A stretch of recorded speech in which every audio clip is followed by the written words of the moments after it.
Whether you're in school or not, you're probably under a lot of pressure. Not just from all the studying and those piles of homework, but pressure from other kids.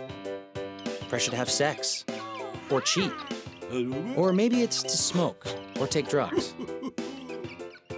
Of course, you know what they want you to do is bad, but at times you may feel like you're missing out if you don't join them. You're not alone. Since the world began, young people have been dealing with peer pressure. But it doesn't mean you have to give in. The Bible has some good advice. Exodus 23:2 tells us not to just follow after the crowd. In other words, don't do something just because everyone else is doing it. Instead, be your own person. How do you get the strength to stand up to peer pressure? Here are 4 steps that can help. First, keep on the lookout for moral dangers and identify any situations where you might be pressured to do something wrong. If you see trouble coming your way, don't walk right into it. Find another route and avoid the problem. The second step,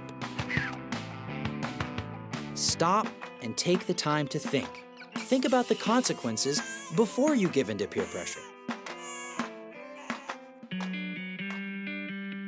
In Proverbs 14:15, the Bible says, "Smart people watch their step." So don't just jump in and do what others say.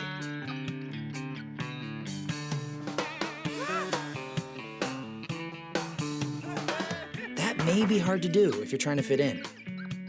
But that's the time to use your imagination. How will I feel later if I give in? What might be the outcome?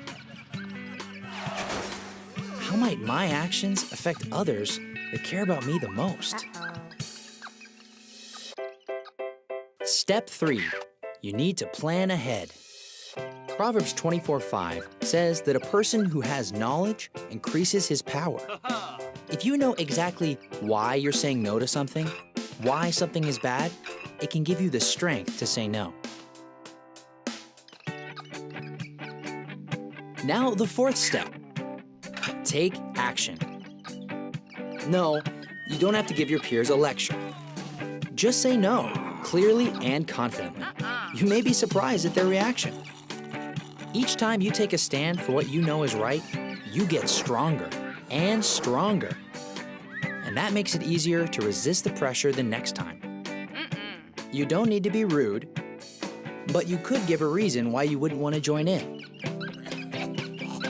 And if they do keep pressuring you, just remember this. Giving into peer pressure is kind of like being turned into a puppet with your peers pulling the strings. You can't hide from peer pressure, but you can stand up to it. Remember to keep on the lookout. Think about the consequences. Plan ahead and take action. Facing up to peer pressure can be scary at times. But when you do, you show the decisions you make really are your own.